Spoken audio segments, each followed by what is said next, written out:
Hey friends, it's Hannah and welcome back to my channel. In today's video, I'm really excited. We're going to be talking about 10 authors that I always recommend if you're trying to get into reading. Now, if you're just starting to get into reading more or kind of getting into it as more of a hobby, I can see that a lot of beginner readers get hung up on page counts, that the language is too complex or cumbersome to get through, and then maybe the genre is just not something that you're gravitating towards.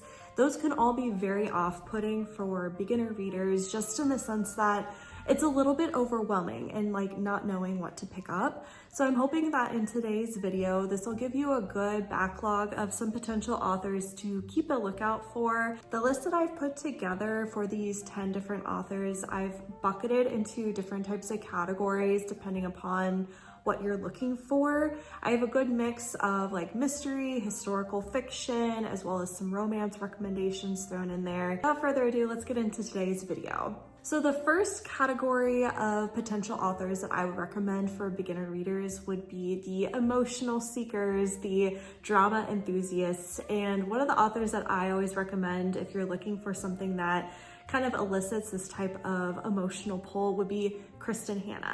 Kristin Hannah has written, probably more books than I have fingers and toes. She tends to focus her stories on very complex characters and situations, as well as a focus on more historical types of dramas. Her most notable book by far, I would say, is probably The Nightingale. This one is actually turning into a movie. It's very emotional. This story, The Nightingale, follows two sisters set in World War II, which I think is a little bit of a different perspective. I think traditionally a lot of World War II books and World War II era stories are focused more on the English side or the American side. So it was really interesting to get more perspective of France.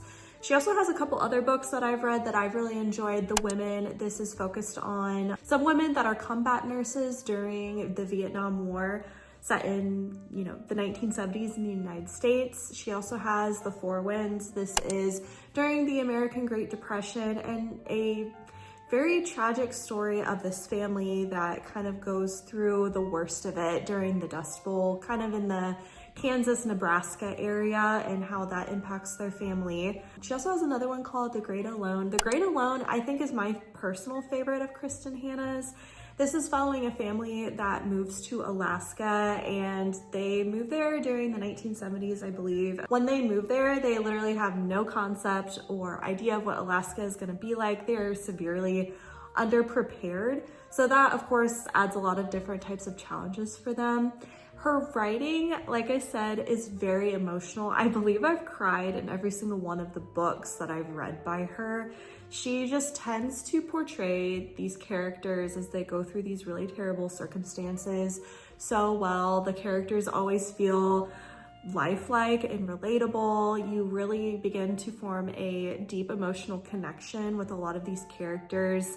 And often every single one of them is going through a very hard circumstance that tends to be life or death kind of situation. So very dramatic and very high stakes. Kristin Hannah is an author that I always recommend to beginner readers if you're looking for something that will pull you in a little bit more emotionally. The second author that I would recommend that kind of goes under this category would be Fredrik Backman.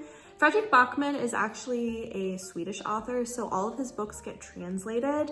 His works are more in the vein of literary fiction. He's most well known for a series called Beartown. Beartown is set in Canada. It is following this small community, this hockey-based community, and kind of just follows this town and these people that live there once a very dramatic and sad circumstance kind of plagues the town.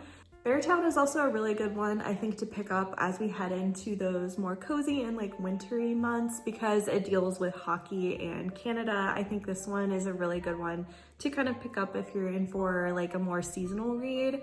The next category that I want to talk about would be like popcorn style mystery thrillers.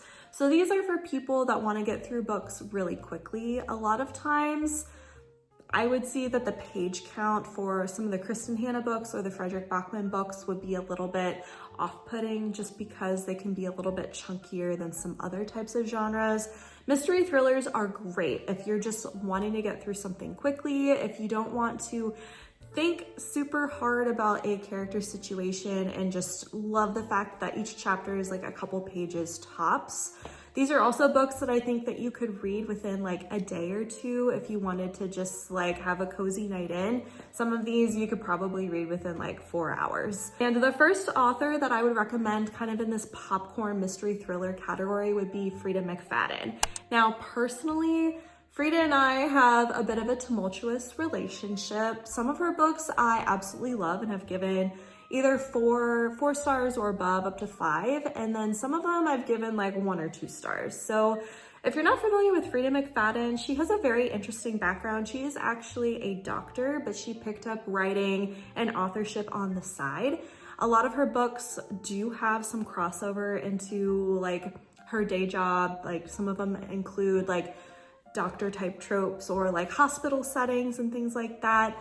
She is most known for domestic style thrillers, so think like family dramas, marriage relationships that have gone wrong, kind of in that vein. And her books are also on Kindle Unlimited if you're looking for something that's like on that platform. They're very easy to download.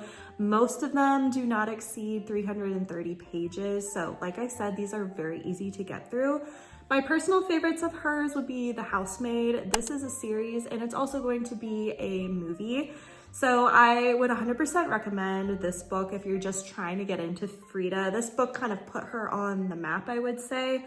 Came out a number of years ago, is highly popular. I would also say that The Housemaid is following this woman that goes and works for a wealthy family. She's helping clean their house. She's kind of on her last hope, her last leg, as she has kind of gotten out of jail and is trying to put her life back on track again. So she picks up this job to put food on the table and take care of herself.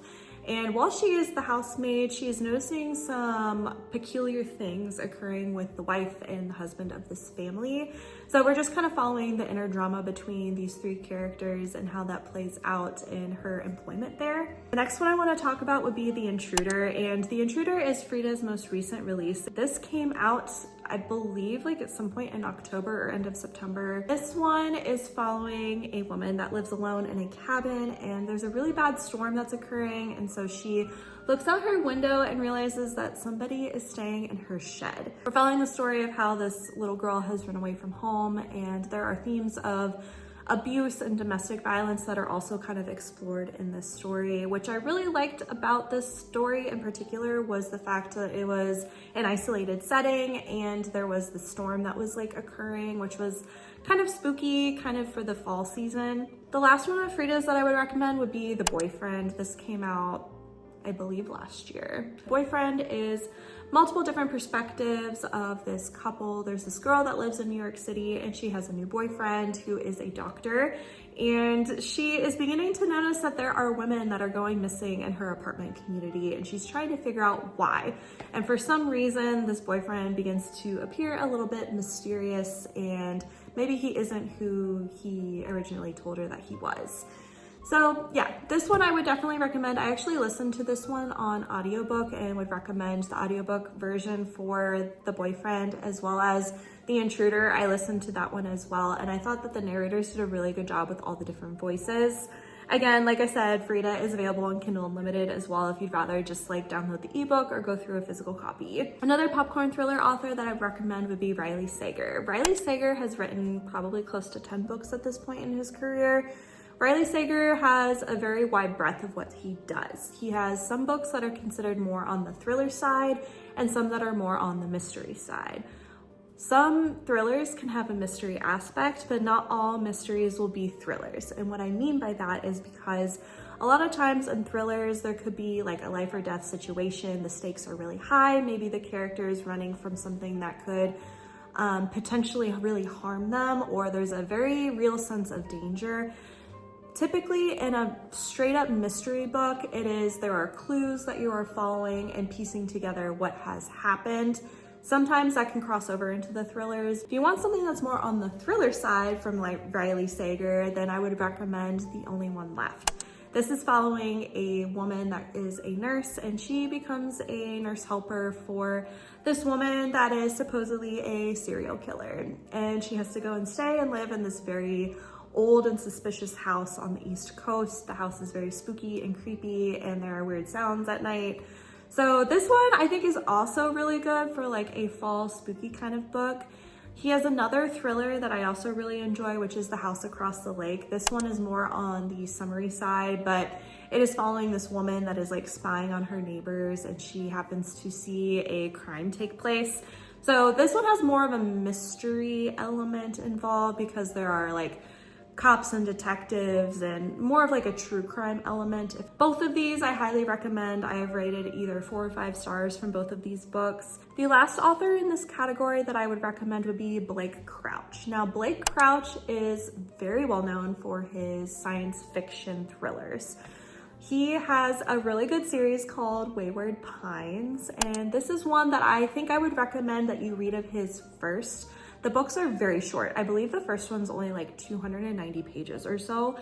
This is following a CIA agent, and he wakes up one day in the middle of the woods. He has no idea how he got there. He's injured. He has no idea like where he is, what day it is. He has no cell phone, no money, no wallet, no keys, and he's just basically trying to get back to his family and figure out like what the heck happened to him. Of course, this is science fiction. Despite that this is science fiction, it's not very science fiction leaning. It's very more on the thriller side. So this man, he is just trying to like survive. It doesn't go into depth into like different science theories and things like that, if that makes sense. But if you are wanting for a book that has a little bit more of the science leaning side, then Dark Matter would be the pick that I would say that you need to read by Blake Crouch.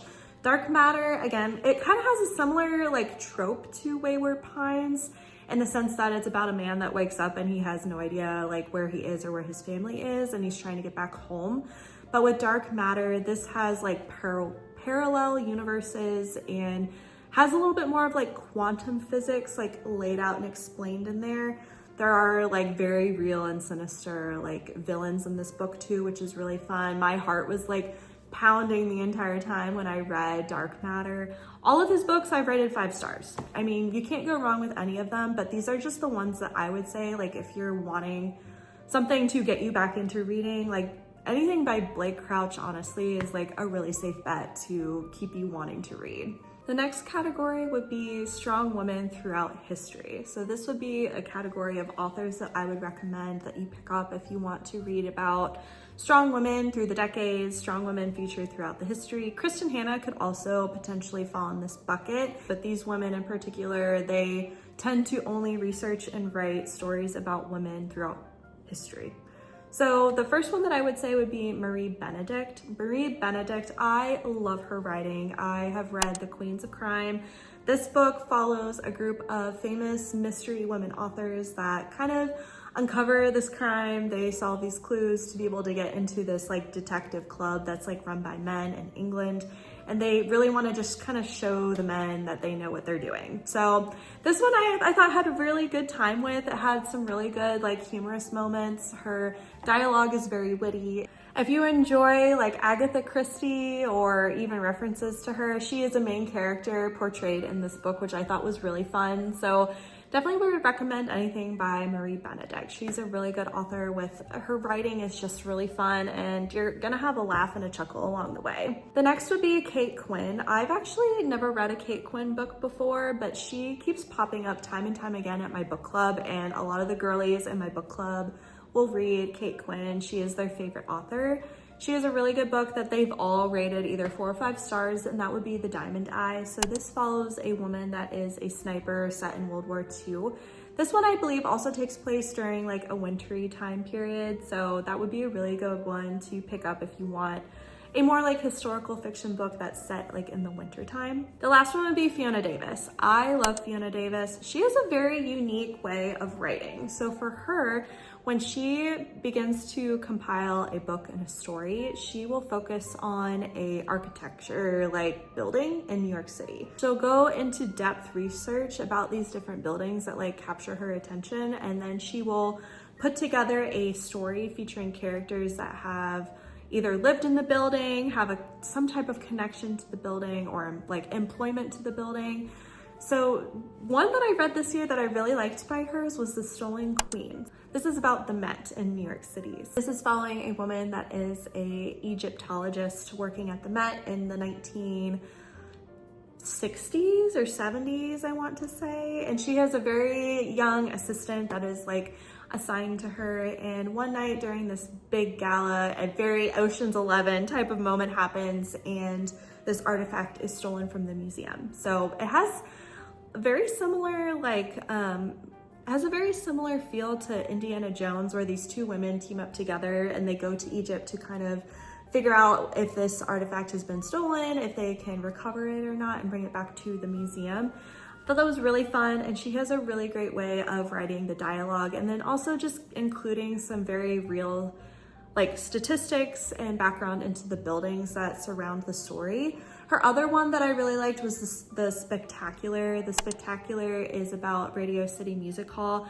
This one is focused on a woman dancer in the 1940s, and one night there is a bomb that goes off, so she teams up with another man to figure out what is happening with this bomber to get her job back.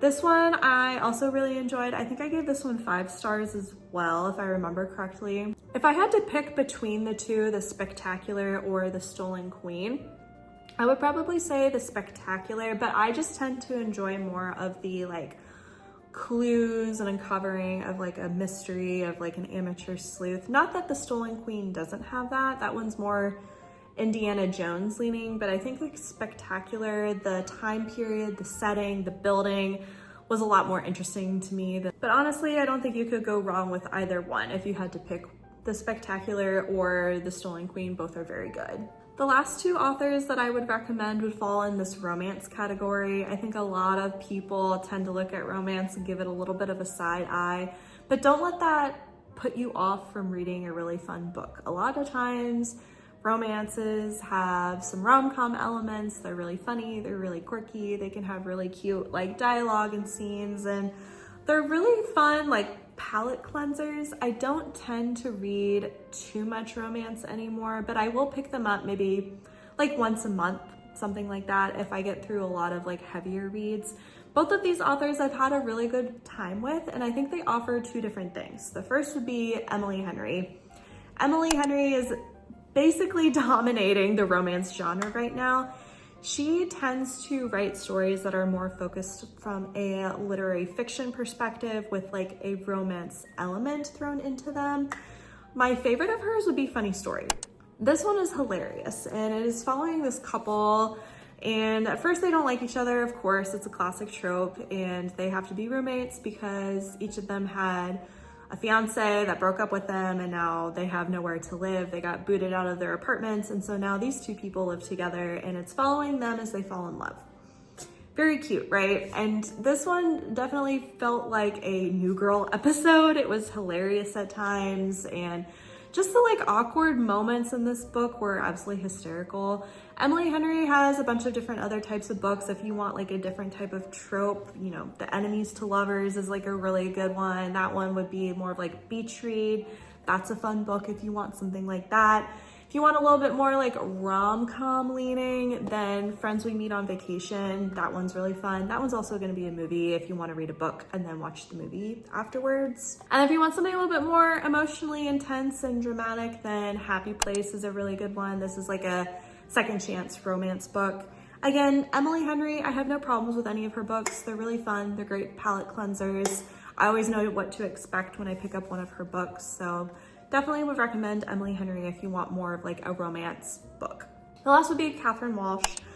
Catherine Walsh specifically only really writes like holiday romances, and the only reason why I put her on this list for today is if you are trying to pick up a book and it's holiday season, you want to read a romance, and you're into Hallmark movies, Catherine Walsh is your girly. She is just absolutely hysterical with her writing, all of the funny like family moments that she puts in her books. She is, I believe, an Irish author, so you do get some of that like language like sprinkled in throughout in her books. And they're all just like very cutesy and fun. They're great palette cleansers. I enjoy reading Catherine Walsh around this time of the year when it's like close to the holiday season. So yeah, I would definitely recommend anything by Catherine Walsh. Again, they're very like Hallmark inspired stories, very rom-com-y, like holiday romances. Thank you guys so much for sticking around for today's video. That includes all of the 10 authors that I would recommend pick up if you're trying to get back into reading or looking to get into reading.